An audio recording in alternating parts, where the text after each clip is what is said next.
All right, guys. Today is April 26th, 2026, and we're going to talk about From. I'm One Eye Bright, also known as PT. I don't know if I'm winking or blinking, but I'm definitely thinking about the show From on MGM Plus. Hopefully, you're doing well. This Sunday, we'll be talking about different shows and stuff for the first 15 minutes, and then we'll talk about episodes 1 and 2 of season 4 of From. Hopefully, you've checked out the NFL draft, anything, NHL playoffs, NBA playoffs, anything else you're watching, let me know your thoughts. Post your comments in the chat, or if you're checking it on the replay, always check out the comments after everything. What's up, Tim? So I just watched the episode, season 4, episode 2 of From, and we'll talk about that again the last 45 minutes. But first 15 minutes, we're watching. What other shows are we watching? We just finished Vice Principals on HBO. I guess it's HBO, but HBO Max. It was 2 seasons, and it's Danny McBride and Walton Goggins, and it's okay. It was good. I'm glad it was just 2 seasons, and that's over. We're watching the Home of the Furies with Tyson Fury, the boxer. It's on Netflix. There's also a Hulk Hogan documentary. I think it's like 4 parts, I want to say. We started the second part yesterday. And it's good because, being a wrestling fan from the 80s and 90s, Hulk Hogan is iconic. And it's a good documentary living in Tampa Bay and meeting him and, having his autograph and buying stuff and things at his shop and everything. It was kind of cool to see, and his son Nick and his daughter Brooke and everything here too. So actually, the church he used to go to is pretty close to where I live, and where he was actually his funeral was at too, or not the funeral, but the whatever it's called before that too. So Tim, I finished The Pit, made it through season 2, going to season 3. I don't know. A couple of people were talking about that it went political. I don't know if you're referencing something from interviews or award shows or something there. The episode did talk about some current event stuff in the series, but I don't think it was terrible of the way they did it. Now, for some people, they want to stay away from that, and that's fine. But The Pit is still, to me, I'm going to say the best medical show I've seen. House is up there. The Pit is up there. I never really watched ER. I wasn't a Grey's Anatomy fan. But, The Pit is awesome. Hopefully season 3 comes sooner rather than later. The Boys, season 5. I think it's episode 4 that we just watched. It's great as well. It's pretty interesting to, see how that's going to wrap up. Interesting episode for sure. Talked about some things, The Pit is a medical show. So, Jessica, The Pit is on HBO Max. It's an HBO show. And it takes place in Pittsburgh. And Pittsburgh is, a busy area for this show, and it's not filmed in Pittsburgh. It's filmed in the Warner Brothers lot in California, but Dr. Robbie is Noah Wiley, and he's a doctor from ER. But it takes place, the whole season, both seasons, take place in the emergency department, which is the ED, they call it, but emergency department of the Pit, which is a hospital in Pittsburgh, Pennsylvania. We'll talk about season 4, episode 2. Well, episodes 1 and 2 of From. I just want to highlight a couple things first before we get into that. It's a good show. Like if you like medical shows. So my dad is not. He's squeamish for sure. We'll just say that. Like he's a big baby with like blood and injuries and stuff. And so if you are squeamish at all. But if you watch From, there's a lot of blood and guts and everything, especially in this episode. But some stuff going on with previous episodes too. But Pit is a medical show where people come in with injuries, and it's a lot of chaotic stuff during a shift of, people in the emergency department. So but it's worth watching. I'll be surprised if you don't like it, but if you do, Jessica, definitely let us know and tell me what you think. But yeah. So she says I like From, House of the Dragons, Wheel of Time, Silo, things like that. But I've seen everything, I think. So yeah, From is definitely one of the better shows on television right now. I can't wait for House of the Dragon that comes back in June, I want to say. Silo is another one I think comes back in June for season 3. I don't know if I forget. It's coming up pretty soon, sooner rather than later. And it should be pretty good, hopefully, as well. So yeah, what else are we watching?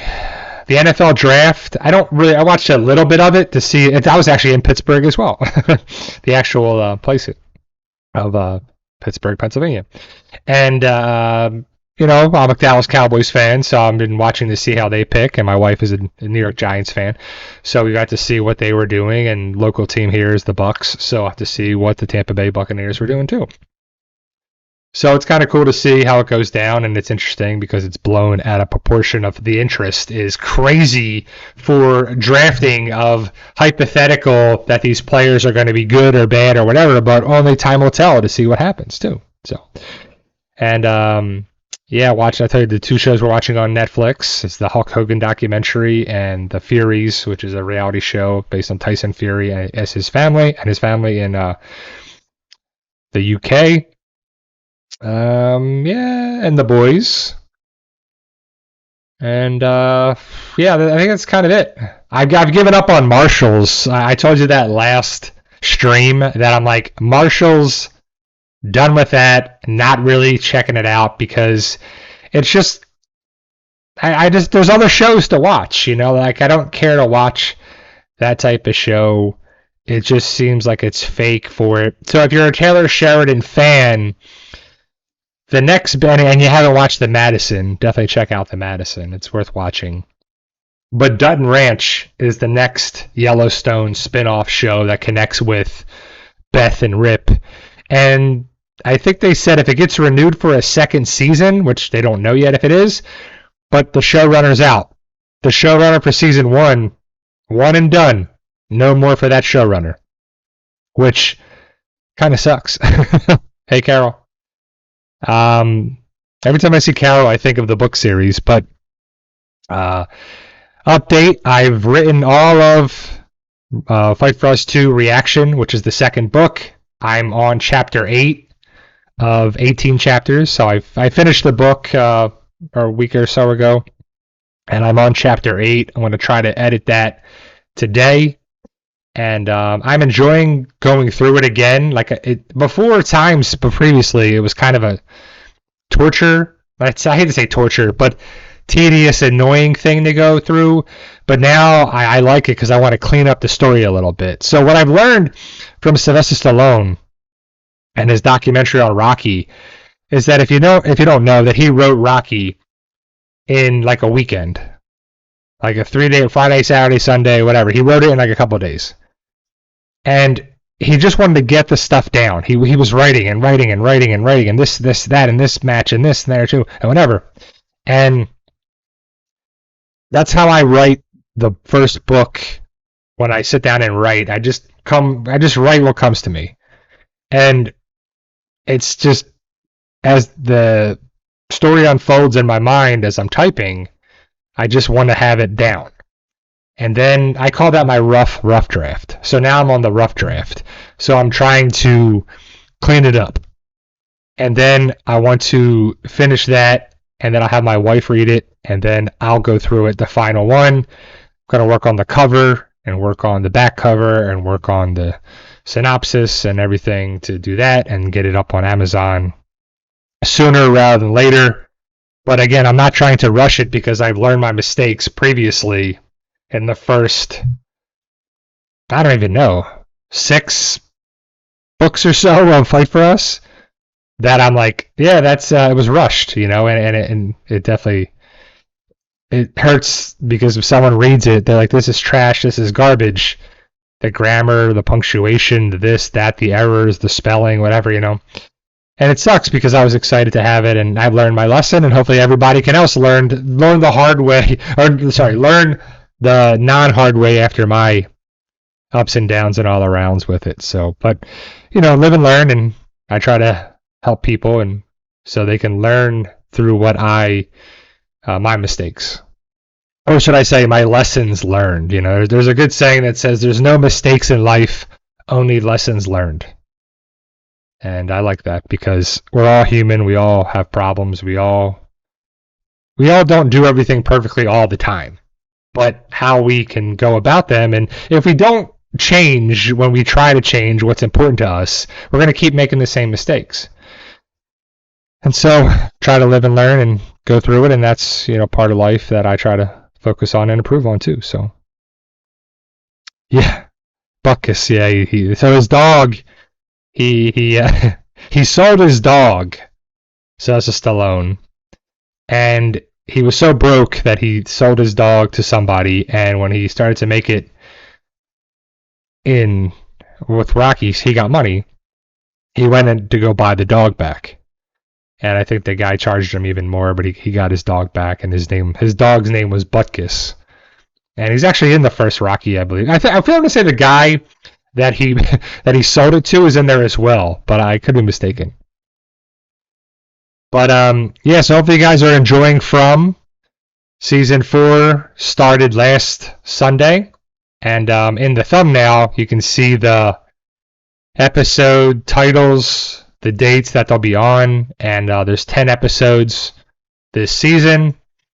And I enjoy watching it. But it is a little frustrating. So I am in a couple groups on Facebook, and I thought The Walking Dead was bad about theories, and I never watched Lost, and that was probably crazy amount of theories for that show too. But From has theories and this and that about the man in yellow and this and that and over here and all these things, and it's almost overkill because they keep talking about the same things, about the suitcase and about, the boy that was on the porch of the colony house. And he said, like, "Don't you remember me?" So is this him? Is this that? Is this there too? Like, and I get it. People want answers, but it's kind of crazy. Like, after a while, I'm like, I just kind of want to watch the show.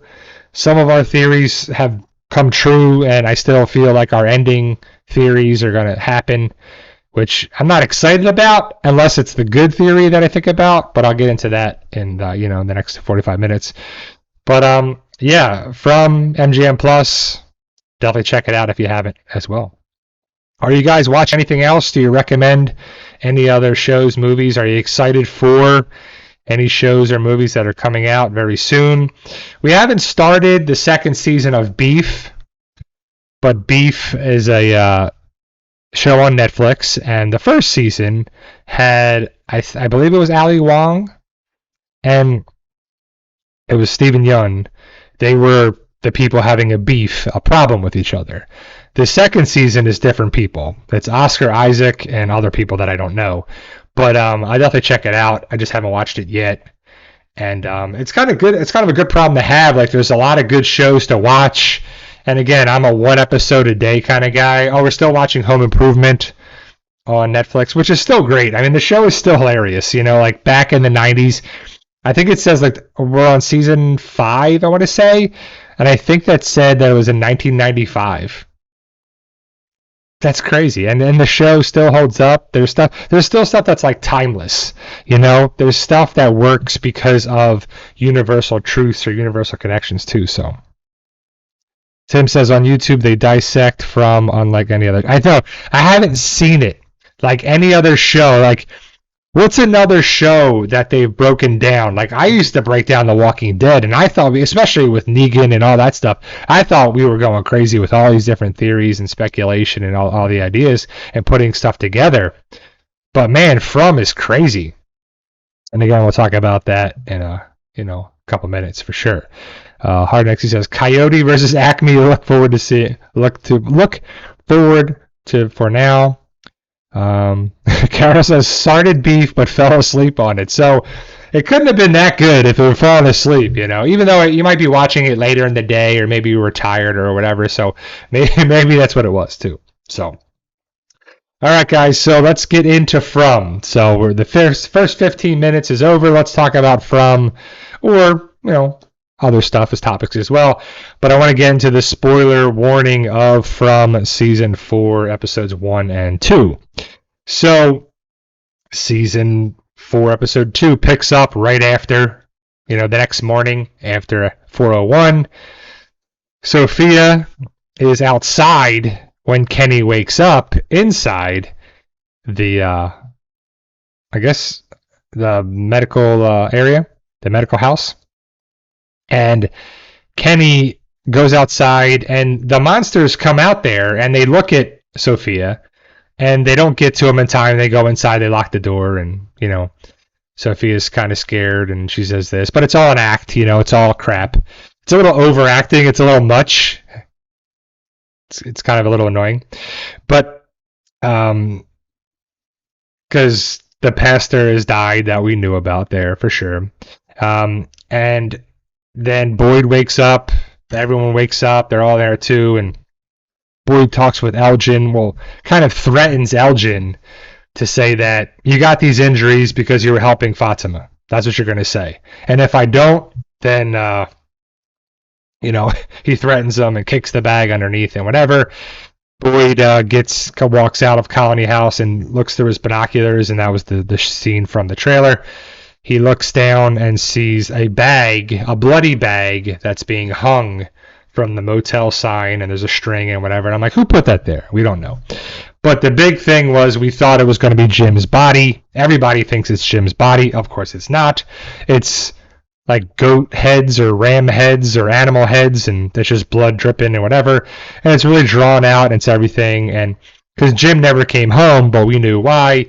Ethan and Julie are told by Tabitha to go to the barn. Not go back in the house, but go to the barn. And so they walk to the barn, they open the barn, and that's where Jim's body is. So you're like, scream, everyone's sad, everyone's this on there too.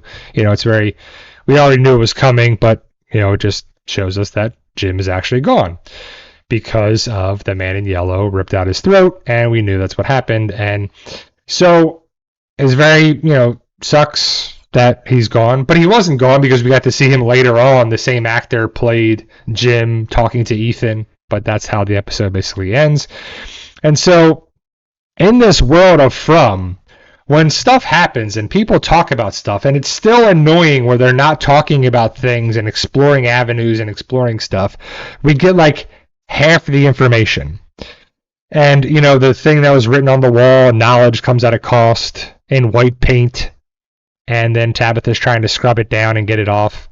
And Jade tries to talk to Tabitha. And Tabitha's pissed, and she's mad at Jade. And then Jade finally tells Boyd all the stuff that's happened. And Jade's going to try to figure something out. And I love Boyd. Like, Boyd, to me, is one of the best characters in a long time on any show. Like, Harold does a great job as Boyd. Like, he's like, all right, he's like, work faster, do this, do that. Like, he's just no nonsense. Like, Acosta, super annoying, right? And she has to be written to be the annoying character since she arrived. And no fault of her, because she's trying to get stuff done. She doesn't trust Boyd, but we know Boyd is our hero. He is our main guy. And if anyone goes against Boyd, they're terrible. And Acosta is terrible. And she's going to do this, so then she, sleeps in the diner, wakes up, and the jukeboxes are playing. Like, good morning, and they play all these things. And they're like, how are they playing? How are these things? Like, there's still so many things that aren't answered. Like, we're going to say, oh, the man in yellow controls this and controls that and does this. And there's got to be a bigger thing than the man in yellow. Because he is Sophia now. So he is actually there, and someone else has to be pulling the strings. We still didn't get the answer of the books flying around and the pot flying down and the cabinets opening. And I guess that made no sense because, or nothing came from that just yet, because I still think it was Jim trying to communicate or somehow, some way, potentially, but we don't know. That wasn't answered just yet. So Julie and Ethan go back home, and Donna's watching them, and Ethan's going to be in bed and act like he's asleep. Julie's there to talk to him, but then Julie goes for a walk, and Ethan wakes up, and he actually figures out a way to leave because of the commotion, that Acosta takes the van, or takes the ambulance keys, which only in movies and shows, and when it happens, my wife and I laughed, because who puts their keys in the sun visor? No one. No one does in real life at all, but in shows and movies, they do. Which is crazy, because no one would ever do that, but it's easy to just boop, boop, boop, start it up, and it's gone. You know, all in the same frame, all in the same scene, and that's why they do it, because it's easy. They don't have to go fumble around the keys and find this and whatever, but it'd be more believable if she went in, grabbed the keys, and took it and started up. Christy gets in the ambulance with her, Christy's girlfriend, doesn't like that fact and whatever, and so Acosta, I mean, she's trying to do stuff, which makes sense, but she's just so annoying. She's just so frustrating. She's just something about her is that it's just, it's frustrating. I don't even know other different words that I don't want to curse on here, but just like that is just annoying. We'll just say that. Does anybody agree? Does anybody like Acosta? Like, maybe you think she's attractive or maybe that too, but the character is just not listening, which would happen. It would happen in this role, so it's not like it's far-fetched. But she gets in the ambulance and speeds through town and speeds and drives fast and does this and keeps going around and multiple times or whatever. So then they get the nails on the tires, and that's their strip. You know, their I'm going to say that I'd say tack strips, but the things that the police use to throw out the things to blow out the tires. And so they eventually do that. But you find out, you know, that she's like this, and I don't know anything about you guys, and I'm not this. I know I'm a good person, and I know this, and I'm not supposed to be here, and I'm supposed to be there too. And that kind of sucks too, because we still don't know why people are there. Because Acosta was just part of the ambulance. When Tabitha and Victor's dad, they were going from a car accident, and they were in the ambulance going back to the hospital, but then stuff happened and it didn't work, and the tree and whatever, and there. So we're still trying to figure out why people get there, why they have, and will that ever be answered? I don't know, because people are from all over the place. And what's the driving force? Like, there's a lot of theories and it hasn't been answered yet, and I don't know if it ever will be answered, but why are the residents there? Why are the 47 people, which is an interesting number because it comes up multiple times, and also the yellow and the blue? I've never seen a show have more colors, more color connections than this show. Like, so many things are yellow or blue. Like Ethan has been wearing yellow and a yellow undershirt the entire time. Boyd wears a yellow shirt. The curtains, the light covers in the diner. This blue, that blue jeans. This shirt. It's the colors. The Volkswagen Bug is yellow. This is blue. That's yellow. It's just like so many crazy things about it, which is fine. I'm not mad at it because, you know, I love the symbolism and the connections. But I've never seen it too, so which is kind of interesting. Whether, you know, people believe it or not, they're doing it for a reason. And so, you know, and all the commotion of Acosta doing whatever, Ethan was able to get out, and they actually see him walking down the street. He goes into the woods, goes down there, goes to the ambulance, or goes to their RV that's on its side, gets the radio, and he sees Jim, and he talks to Jim. And the big thing, because I know Jim's body is in the church on the bed, and Tabitha says goodbye, and stuff happens, you know, like that. But the big thing was that Ethan talks to Jim, right? And so in this world, because Tabitha finds Ethan, and Jim's not there, obviously. He's died in that world, but we don't know about the multiverse, timelines, loops, this, that. Like, can you save him? Can he come back? Can people be saved? We'll have to see. But Jim talks to Ethan, and the big thing that's there too is that he says, when you were here in this RV when we first arrived, you had a dream. Do you remember the dream? And he says what? The Lake of Tears. And the lake has not come up except for in the first season, I believe, is when there was water there. And they have to find the Lake of Tears. And they were talking about that and the Chromanacle and all the stuff and the stories and the Story Walker and all that stuff too. But that's got to be the connection at some point. And I'm guessing they're going to wait and save that for the final season, if not the very end of this season. But I'm guessing the Lake of Tears is going to be the way it ends somehow, some way. Because I still believe in the snow globe theory, the time loop theory, and stuff that's going around and that we've thought of, and people are talking about it all over the place. And there's a bunch of different things.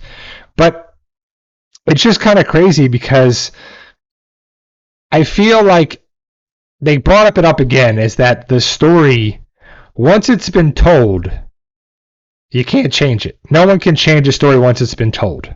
Just like you can't change the book when it's been published. That's the printing of it. That's done. That's how I take it as. What's done is done. But I'm hoping they come up with a way that they can have some way that the story still can be changed. But they keep bringing it up as like, oh, this is my favorite part because this is when they rip each other apart. And this is when they do this here. But hopefully they're going to have a way about it that they can alter it or edit it or change the story or whatever. You know, the story hasn't been told yet. Like, it kind of feels like one of those hopeless things when you're like, you know, I love that we said it in here that, you know, yesterday's history, tomorrow's a mystery. It can be unfolding. But in this world of From, is this going to be the story that they're just playing it out with a different amount of 47 people there every time? Can they never go past 47 people? And Tilly said she had 4 kids and 7 grandkids. And there's a 4 and a 7 on the cards when Tabitha's going up the steps. And there's all these different things, connections. But what's going to be the ultimate end game, we just don't know yet, too. And so Kenny goes into town with Sophia. They meet up with Sarah. And Kenny's okay with Sarah, I guess, for a little bit. But either way, Sarah takes Sophia to get new glasses. And did anybody think it was kind of funny? Like, you can't just go wear a different pair of glasses unless it's the same prescription. It doesn't make sense. That's not how glasses work. You just don't put glasses on your face and you can magically see better. You have to have the right prescription. But either the way, they find a bunch of glasses in a box and they put them on and she finds a better pair. They also walk over to the ballerina that spins around. But it's just a figurine. It's not a music box. But that's a nice callback from previous things on there too. So I still think Sarah's going to be the one to sniff out Sophia and to not trust her. But I think Kenny is going to be the one that trusts Sophia. Maybe likes, but trusts Sophia. And Sarah's going to be like, no, I don't know. And then Kenny and Sarah are going to fight because of their history and all that stuff. And then I'm thinking and hoping that Sarah is the one that saves Kenny from Sophia. But my big question is when Sophia is taken out, because it's only a matter of time of when, will the man in yellow be able to just transfer to a new person? And the other question is, was the man in yellow around since season 1, season 2, season 3? Was he the boy on the front porch of the colony house? It makes no difference. Who cares if it was? But the other thing is, I don't think so. I think that he came around when Jade played his violin. When he played that tune, that unlocked the next part of the story, or unlocked the next chapters, or wrote the next part of the story, or however you want to say it, that it unlocked the Man in Yellow being released into the story, is my guess. But we'll have to see. But if he was unlocked, can he be put away again? Can he be put back in there? And, you know, because there's a lot of pictures and a lot of stuff that didn't happen in season 4, episode 2, that we haven't seen yet from the trailers and stuff there too, the trailer that came out. But stuff's going to unfold with Jade, and more's going to come out, because there's always the battle here that Boyd's trying to keep this place from falling apart. And they always keep talking about, this is when people fall apart. This is when people crumble. This is when people do this. This is when people are bad. This is when people struggle. And Boyd is trying to keep it together. Even when people keep coming in and Boyd keeps fighting it, Boyd keeps doing this and Boyd keeps doing that, his will to protect and serve and survive is important, even when people like Acosta show up. So the other thing that was interesting is that we saw 2 different scenes that connected with the RV. One was at the end with Jim talking to Ethan, and also last season, or the beginning of this season, and also the end of last season, is when that's where Jim was killed outside the RV by the Man in Yellow. But that Julie goes there. So Julie goes to Randall to go back to the ruins. And so Julie goes there to do something and Randall, you gotta, and also there's another theory that the Man in Yellow is Randall because of his head, his hairline, his face, his eyes, the shirt, the scar, the painting, and so we don't know what it is. But so we'll have to see about that. But Julie and Randall go to the ruins, and Randall is there to try and help Julie, which is very nice. So Randall walks in to the ruins and nothing happens. So Julie is the only story walker there. So she goes in and she's at night. And it happens to be the same night that the RV overturns and Boyd and Donna are there and Jim is there and Ethan, Ethan's got the stick in his leg and they're doing this. And also the monsters are coming to there to go after Boyd and them. So Julie sees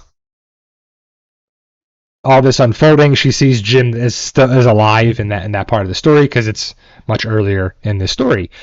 But the kind of crazy thing is that Julie runs towards the RV, and one of the monsters, I don't know if it's like the female, whatever she is, but it's one of the female monsters, grabs Julie, takes her down.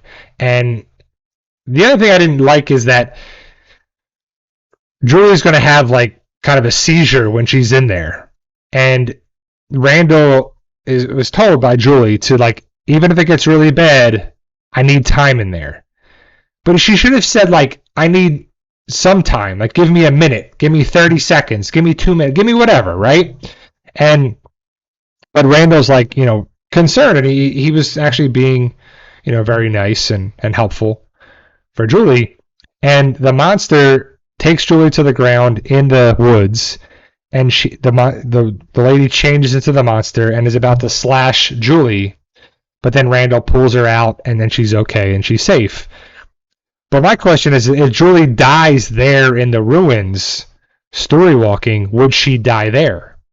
Or no? Because I would assume so, but we don't know that. We don't know if she dies there or not. But then how could the monsters?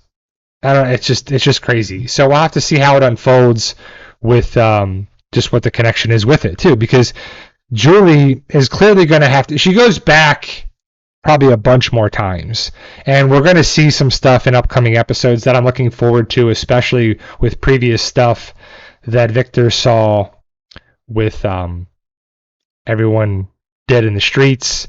And we'll have to see how it unfolds, but I don't want to give too much away for that, but that's in future episodes. And Victor, again, nothing. He goes to the barn and he's, cowering in the corner. and his dad comes in and says, you know, they're talking about things, and Victor's like, you shouldn't have come here, you shouldn't have this, you shouldn't have there too, you know, and of course you're looking out for your loved ones. It would have been better if Victor's dad wasn't there, but he is, and it's just something that, you know, we'll have to see how it unfolds. But again, Victor, minimal part so far. Jade, minimal part so far. We're getting more connecting points with, you know, some information. We're getting, I guess, not really a lot of answers, but some things too. So, but it was a good episode, stepping in the right direction. I hope that we're going to get more and more answers every episode. But, you know, before this season started, the people from their Instagram account listed so many episodes to watch before watching season 4 starting. And I can't remember how many it was. I know I have a picture of it in one of my videos, and I had it. It's going around on Facebook. I'm sure you could find it easily. But I want to say there's 8 episodes, because I think there's 4 on each side. It's 2 columns of 4, if I picture it. And let me just bring it up. I'll see if I can bring it on my phone. And it's definitely one of those that makes sense to go back and watch it, but it's also one of those things that don't make sense because of all the episodes to watch. That's it. That's the only amount of episodes to do it. So yeah, let me see. Here it is. 1, 2, 3, 4, 5, 6, 7. Oh, it's actually 10. So it was season 1, episode 1. Season 1, episode 7, season 1, episode 8. So episodes 1, 7, and 8. Season 2, episode 2, 6, and 8, and 10. So 2, 6, 8, and 10, and then season 3, 2, 4, and 10. So clearly the endings of the seasons are very important to set things up going forward, obviously. But, you know, the other thing is that too, and so in season 2, episode 2 is a big one, but you know, the one thing was like people are asking, and that's a great question. How did Boyd get out of the, I had to say bunker, but when he was trapped in it, who dropped the rope down? And people are like, Julie. But how did Julie drop the rope down if she can't change the story once it's been told? They got to figure out a way to do something like that, right? They have to figure out a way that they can change things. Because if not, everyone's going to die. It's inevitable. They do this, they do that, the stuff falls apart. It's like clockwork. This is going to happen, that's going to happen, leads to this, to that. It's a chain reaction every time, and it happens sequentially every time. There's no changing it. Unless they change it. Right? And what was the big thing? Like, what's going to be the person, who's going to be the person above, or the being, or whatever, the man in yellow? You know, so we'll have to see. And then people are asking the big points of like, are the monsters just playing along because of the talismans? Do the talismans actually have any power? Were they also deactivated now if Sophia touches them? You know, like, so we'll have to see. I mean, again, all these big questions. And it's only the 2nd episode of season 4, so there's a lot of stuff too, so. Tim says, you've heard people claiming Ethan is the man in yellow because of him wearing the yellow. First thing I said about the eyeglasses. Yeah. So, I know, because I don't know how stuff fits. We know where Jade and Tabitha fit because it was told to us that they were part of the original people and they've been coming back time and time and time again because they try to fix it, what they did. But what was the deal that they made? Is Julie going to be able to go back so far back? And how does she just get there, right? Like she went through the ruins and just was there at a random time. So how do you get to pick? Are you going to have to keep going in and out to see what time it is? Like, are you going to be able? Is she going to be able to go back to the beginning, the very beginning of this? If she's a story walker, can she go back to page 1 of this story? You know? Can she go back from the very beginning to say, this is how it all goes down? And because she's the only story walker, she can. Will Tabitha actually remember some things? And will they be able to tell everybody? Because that's the biggest thing and the biggest annoying thing in this universe is that no one talks to anybody. And no one says anything about the information they have until so much later. When a simple conversation, it's like a movie trope, a show trope that says, if we had a simple conversation, this wouldn't have happened. This chain of reaction, this chain of events would not have happened.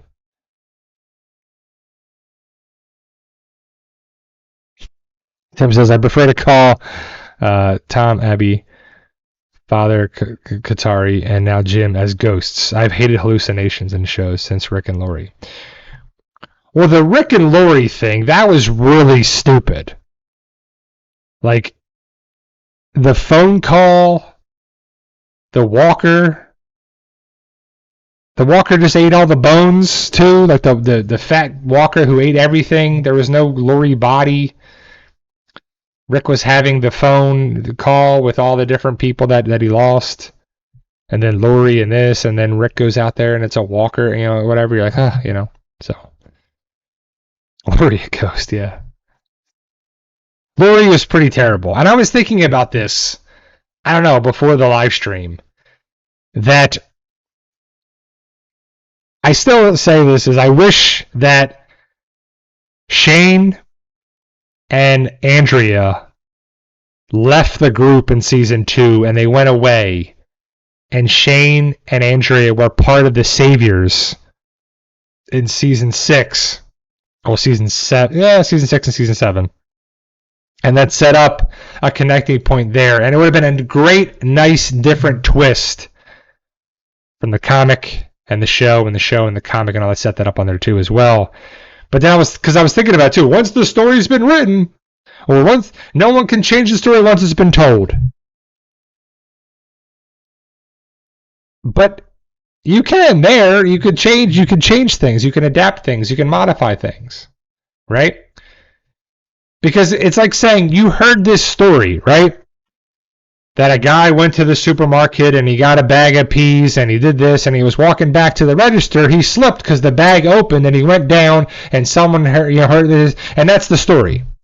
I heard the story, but then I tell the story and I say, oh, it was a bag of carrots instead of a bag of peas. And then someone else hears the story and they say, it was this, so it's changed. But it's kind of funny because it's not an absolute truth like the story, like no one can change the story. You ever hear the game of telephone? Because that changes drastically. That's the whole point of the game. Is someone says one thing and then someone remembers it differently and they say it differently. They change there by design, by accident, by whatever too. So, I don't know. It's pretty interesting to see how it unfolds, and it sets things up for the next 8 episodes of season 4. And what I don't like about it too is that knowledge comes at a cost, and they're penalizing these people for being knowledgeable. Right? Like, you're supposed to be stupid and ignorant and not know anything. And that's not life. That ain't good. Like, being in your little soapbox and in your little bubble and never seeing the world and never learning new skills or traits or experiences or whatever, that ain't living. That's crap. That's the opposite of what it is. And knowledge does come at a cost. Your time, your energy, your effort, your money. If you want to go to school or you want to go to college, you want to go this, or you want to learn something, it comes at a cost. But it doesn't have to be a bad cost or a bad thing on there too. So we'll have to see. Hopefully they figure out a way and it's not just an infinite time loop that's going to end up that Ethan is going to turn into the man in yellow And, it's something like that. I don't know. So we'll have to see. And every episode, hopefully, will be giving us more and more answers. But the way it's kind of been going previously is that, Jade played the fiddle, or Jade played the violin, and the other people were playing the violin. And we're going to have to see how it unfolds, that the story has been told there. And if they can't change it, that's going to be disheartening. If they can't actually win, if the good in the world can't win, especially in Fromville, and hopefully it's answered. These people are just random.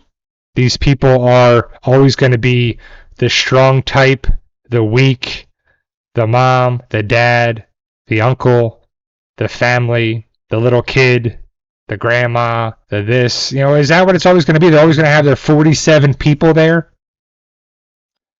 And where does that come from? Why the number 47? Why not 27? Why not 50? Why not whatever, We just don't know. It's always good food for thought. And I do like the idea, especially if it's going to be answered. There's nothing more frustrating when you watch a show or read a book or watch a movie and they set some things up. So there's been more and more talk of Avengers Doomsday. And I just can't wait for the trailer to actually come out to actually see the stuff that happens in there. But so if you watch the Marvel movies, Endgame is the thing that ended with the major character death, and it is the end game of that part of the story. And then they've been making stuff afterwards, but Marvel hasn't been good since then, and it's been not the same. But now that Robert Downey Jr. is going to play Doctor Doom, there's been all this talk about this and whatever, and one of the Russo brothers, or both of them, I don't even know, I think it was them, or it was a Kevin, whatever, whoever it was, I don't know exactly who actually said it, but they said that they added stuff that's going to change Endgame to go right into Doomsday. And if it's major things that are changing it, that kind of sucks. But it's setting up the next twist, the next turn, the next things. And we'll have to see how it unfolds with Captain America and whatever, and maybe timelines, or we'll see how it plays unfold. They always love the timelines, the multiverse, the way they can get around it. Well, it's in our universe. That's not the universe. It's this universe. It's this part of it. It's this aspect of it. It's this timeline. But there's branches on the timeline where it could be here and it could be there. Or unless a reaction happens here and this changes a line and another sprouts off of the main timeline. The sacred timeline, if you will. And so I'll have to see how it unfolds. Like I said, I never had watched Lost. And these people are from Lost. I don't know if they're all from Lost, but a couple people are from Lost. And like I said, I never watched the ending, so I don't know how it is. I never seen any of those episodes. But people said it was a great show until the end. And I hope that's not the case with this. I hope they learned their lesson to do this. You don't have to overcomplicate it. You have to set things up, answer some questions, set some new questions, answer them, and then wrap it up and conclude it one way or another. And I don't know if people want a happy ending or this, if they want to have it just make sense, obviously, is what we all want, but I don't know if that's what's going to happen or not. Just like The Walking Dead. We've had technically an ending of The Walking Dead, but the spin-offs have come and gone, and now how are we going to wrap up the Daryl show? How are we going to wrap up Dead City? Are we going to get other spin-offs, anything's up to truly wrap it up? Now, we're not going to get that with From. We're going to get a 5th, which is the final season, which I'm guessing next year. And so we're not going to get all these answers, but they're going to set things up, hopefully, for the 5th season. And we'll have to see what unfolds, because Boyd even talked about it in this episode when Sarah's brother had a theory of this place. And Sarah even said, if you push it pushes back. But it's trying to break you. It's trying to break your will. It's like the Navy SEALs. They're going to push you. They're going to keep pushing you. You're going to wake up at 4 in the morning and go for a run in the rain, being sleep deprived, not being able to do a focus and whatever on there too as well. And you're going to struggle. And if you die in From, do you actually die in real life there too? Like there's no way to tell at the end. What if they're all in comas? Everyone says this. They were all in accidents. They're all in the hospital. They're all in the same hospital. There's a lot of different theories going on there too. So, Tim says some producers in the beginning was from Lost. I commented on a channel about that. Someone replies telling me I was wrong. No, I believe. I mean, I don't know exactly who was doing this show. I don't know everyone involved, but it said like from the creators of Lost or something, or as executive producers or somebody. And I believe, the people from Lost are in this show. I think you're correct. So, again, we'll have to have unfold, but that was basically what happened in the episode. It's a good episode. It set things up, and, I don't know. You didn't see Fatima. Donna had a minimal part. Ellis did a little bit, helped out his dad. Boyd, focal point. Acosta being terrible. Is her kind of role here. Frustrating. Ethan, Tabitha, Julie, Randall. But yeah, Elgin a little bit. But there's 47 people there, and we only followed, 7. What are the other 40 people doing? It's more than that, obviously. But, Victor's dad, Boyd, Acosta, Kenny, Sophia. It's more than 7, but it's still like, what? So say 17. What are the other 30 people doing? And I love when people talk about it too. They're like, you ain't got no rent. You got water. You got food. You can do whatever you want. But you have no internet. You can't do that too. And someone said they should have figured out that Sophia was full of crap when you had no cell service, and she was okay with it. Because there ain't no way you go somewhere and you can't use your phone or you can't use your device. People will be freaking out. Like, that's one of the worst parts of when you lose power for whatever reason. Thunderstorm, hurricane, this, that, or the power's out, whatever it is. When you don't have electricity, mainly you don't have internet, you can't use your phone to go online, your tablet, your laptop, whatever. It feels like you're living in the Stone Ages. It feels like it's terrible, right? What do we do with ourselves? What are we going to do with our lives? People will be freaking out. And she just got there, right? So there's a lot to unfold in the remaining of this season and the series. So we haven't seen the bus driver. Exactly. Who else we got? Where's that bus driver been?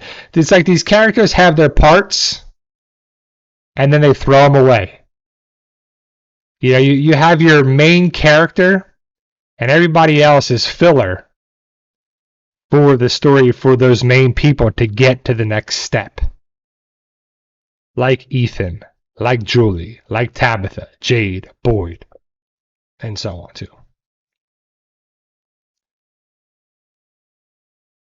Who are you going to call on the landline?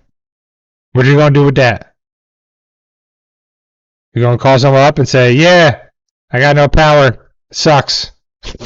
Of course, emergencies and all that stuff too, but from your day-to-day, yeah, electricity, it sucks. That's why I got some electric generators.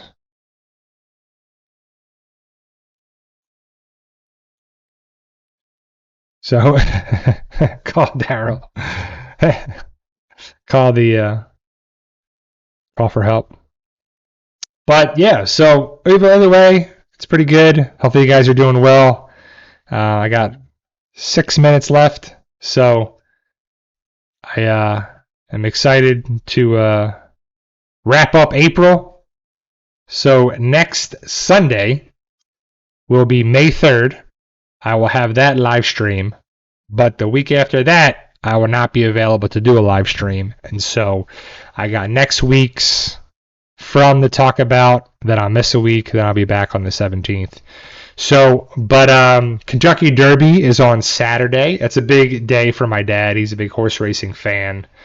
And I grew up with horse racing, and, you know, we never owned a horse or anything like that, but going to the track and trying to win some money. And Kentucky Derby is always the first Saturday in May. That's when I actually graduated from college.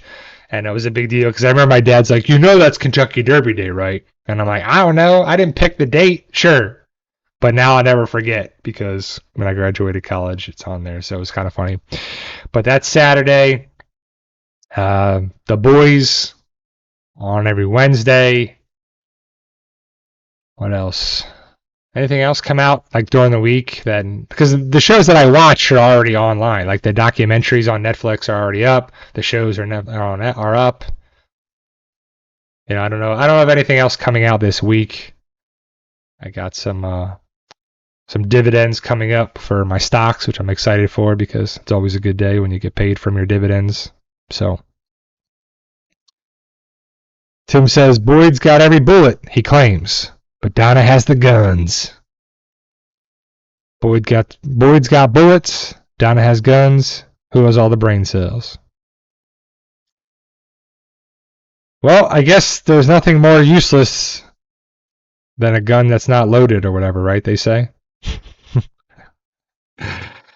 But yeah, I mean, I hope we are from people there, Boyd, and everybody can. Because I see Boyd trying to do something heroic to save everybody, even Del Acosta. But he would try to save everybody because that's what I think he is. He's the hero that would be. He would sacrifice himself for everyone to live, especially his family. And so it was kind of sad when Tabitha said goodbye to Jim. That was definitely a dummy, by the way. It's definitely a fake face of Jim. That was no way that looked like the actual real actor. And she said, it was kind of interesting where she was like, yeah, the first time I met you, you were my person. Not like, you were my guy. You were my man. You were my, you were my person. It's like, who wrote that? And it kind of makes you feel sad, especially when someone's going to die or someone just died and you had an argument with them, or the last time you talked to them, it didn't go well. And it happens, it's like, I'm sure not everything's going to be great, but when people leave, that's why you should never go to bed angry, they say. You should never do this, you should never do that. You should never leave things unresolved. Because what if the next morning that person's gone, or the next time they get into a car and they don't come back? And that happens, And it's easy to say, hard to do, but that's what I kind of felt with me with Tabitha, is that Jim is gone, and she had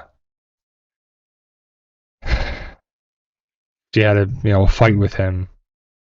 The other thing that I thought was kind of funny was Ethan freaks out after they find Jim and they're back at the house, and Joey's sitting in the living room and Tabitha's in the kitchen or something, and Ethan grabs stuff and he's like breaking the windows from inside. I hate it here. I hate you. I hate this place. I hate this. I hate that. He throws like a puzzle box, and it's like boom, and then he runs upstairs and he's like, I hate you. You guys are always fighting. All you did was this. I did that too. And then Tabitha's like, we didn't fight. We didn't this. And Joey says, it doesn't matter. Who cares? And then Donna's like cleaning it up, and I'm pretty sure she scoops up a bunch of puzzle pieces that were in the box in a dustpan, and she throws them out. Like, what are you doing? It's a puzzle. Throw the puzzle out. Could have been wrong, but I was like, what the heck is that? Come on. And little things like that are just funny. And But when, like, the same thing, like, they posted it in Facebook, last episode 401, when Sophia shows up, and somehow the windshield would be, like, not indestructible, but, like, it just, like, supposedly cracks in itself. Like, it does. There was part of it was coming at her neck, and she's like, oh my God, oh my God, oh my God. Like, it was really annoying, over the top, frustrating. And it was like right in her neck, like perfectly, right?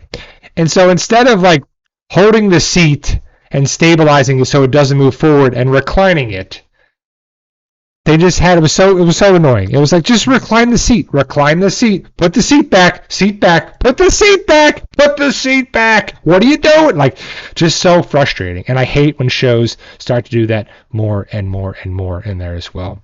And hopefully it's just a little minor thing, but that's weak writing. When you're writing that too, you're like, come on, now it's, pretty crappy too. So, all right, guys. That's my time. That's my hour. I appreciate you taking the time to be here this Sunday, April 26th, 2026. I'll be back next Sunday, but in 2 weeks, I'll be unavailable for a stream, but I'll be able to talk about Season 4, Episode 3 of From next Sunday. Let me know your thoughts. Post your comments below. Thank you guys for being here. Remember, guys, with hard work, dedication, belief, and sacrifice, you can truly achieve your goals, whatever they are. Keep working hard at it. You can achieve it. Thanks, guys, and I'll see you next Sunday.